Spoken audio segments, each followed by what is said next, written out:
Hello. There are certain categories of immigrants, I regret to say, especially those who've come into our society purely for their own private economic motives, who can be surprisingly arrogant, bigoted, and petulant people. They tend to have very little respect for the fact that one nation and one nation only holds the unique, historic, ancestral, and territorial rights to this country. And that same one nation built all the towns and cities, introduced all the modern technology, developed all the economic superstructure, public facilities, and social services, and created both the modern society and everything in its ancient heritage. Moreover, they tend to fancy that they should have all kinds of rights, which are sheer constitutional and legal fiction. So here, to put the record straight, is a brief summary of a Bill of Non-Rights for immigrants. They do not or should not have a greater right to enter somebody else's country than the legitimate established host nation of that country has to keep them out. They do not or should not have the right to treat a host country as if it were public international territory, up for grabs, wide open to any migrant who comes along, regardless of how little pre-existing connection they may have with it. They do not have the right to believe that they are owed something by the host country. Economic migrants and their children who arrived with non-altruistic motives, purely for self-seeking purposes and entirely for their own personal benefit, do so entirely within their own private adventure and at their own risk. They do not have the right to expect the best of everything to be laid in front of them, or to expect any subsidized assistance or any special favors. They do not have the right to engage in the internationally notorious and highly offensive practice known as city grabbing. They do not have the right to engage in cuckoo nesting tactics, that is, carrying out deliberate harassment of their neighbors in the native established population, or to pursue antisocial practices against them, particularly where the deliberate aim is to drive people into moving out of their own homes so that more immigrant families of the same related ethnicity can move in. Now that really is racism.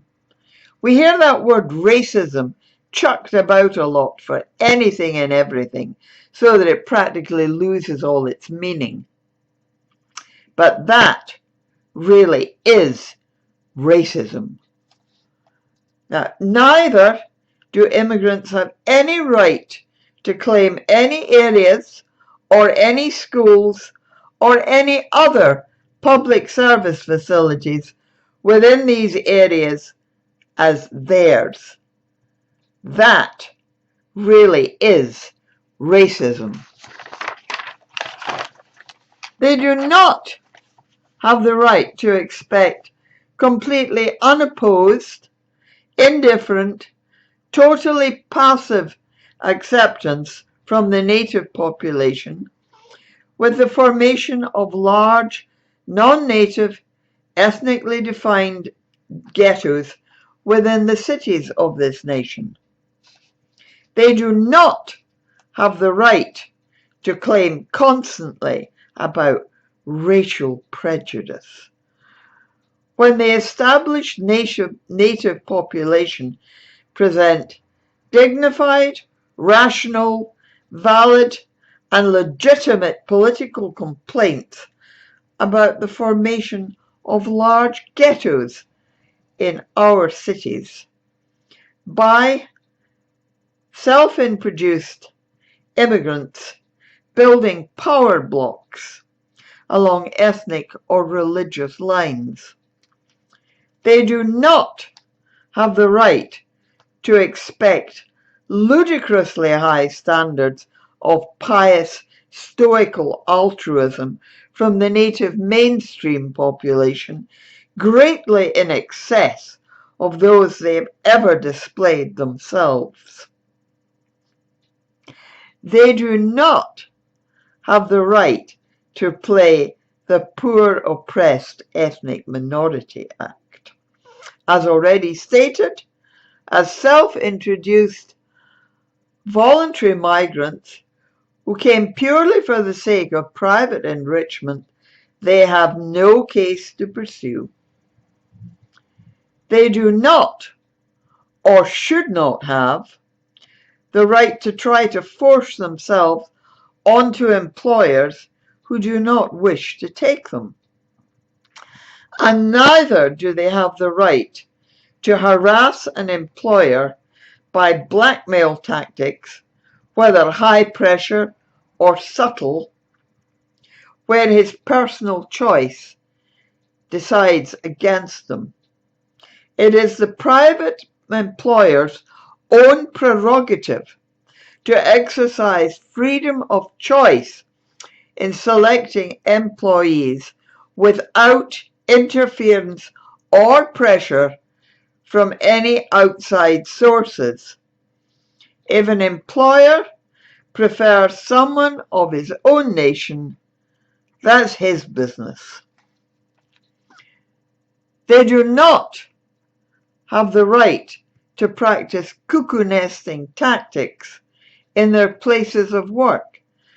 That is, the despicable practice of deliberately conspiring to get a working colleague sacked, to create a vacancy, to get the job for one of their own friends.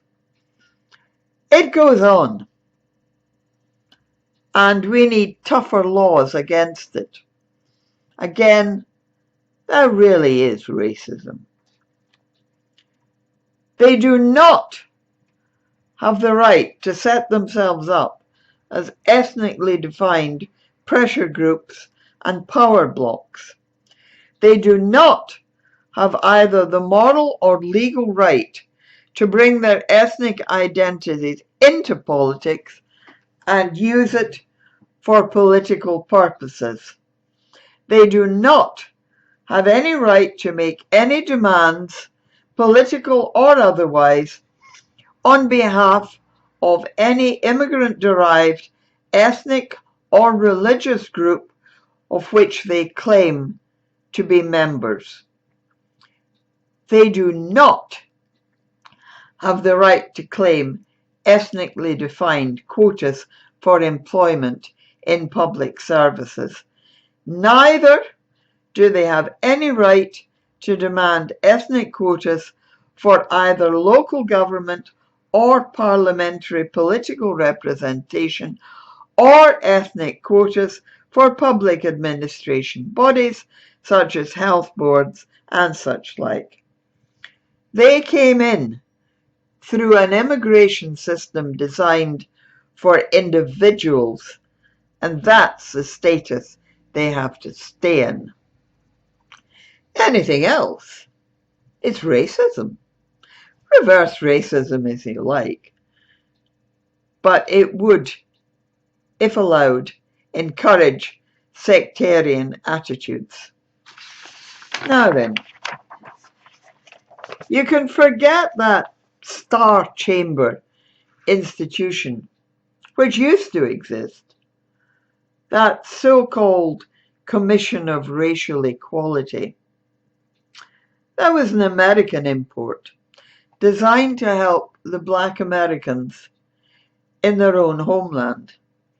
It wasn't to assist immigrants to blackmail their way into jobs. In this country, it was utterly inappropriate, a complete fraud created by fallacious arguments and used mainly to humiliate British employers in their own homeland for the awful crime of not employing immigrants. It became somebody's highly lucrative fancy gravy train.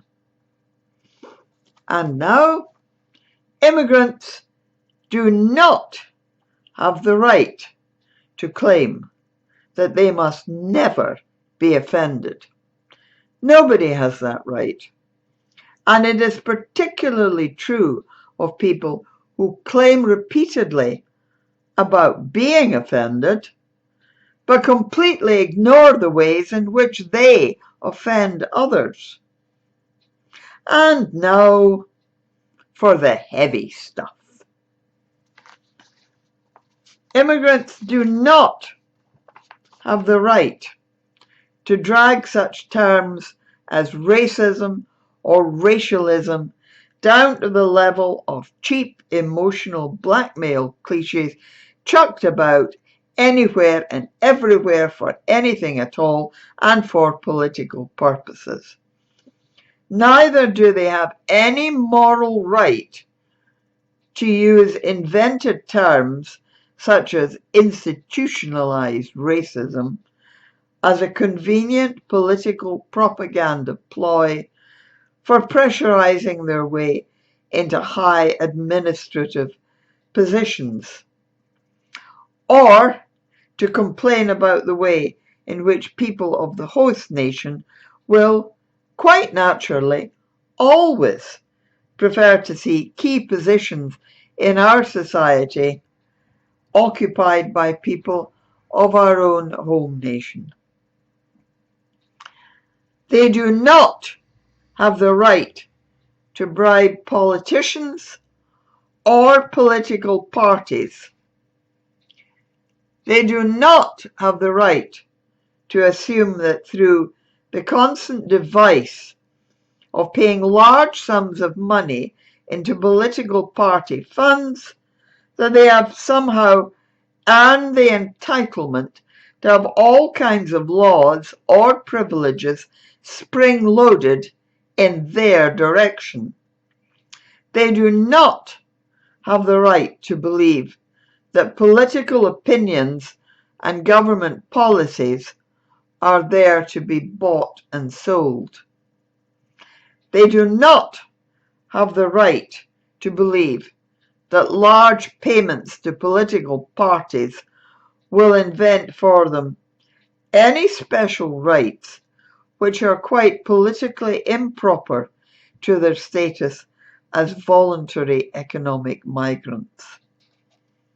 They do not have the right to claim that Britain is no longer a single nation state.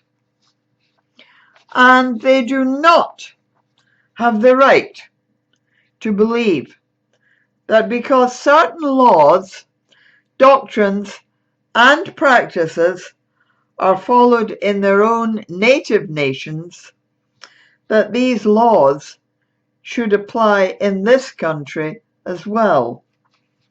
Certain practices may be wholly unacceptable in this country, if not downright illegal.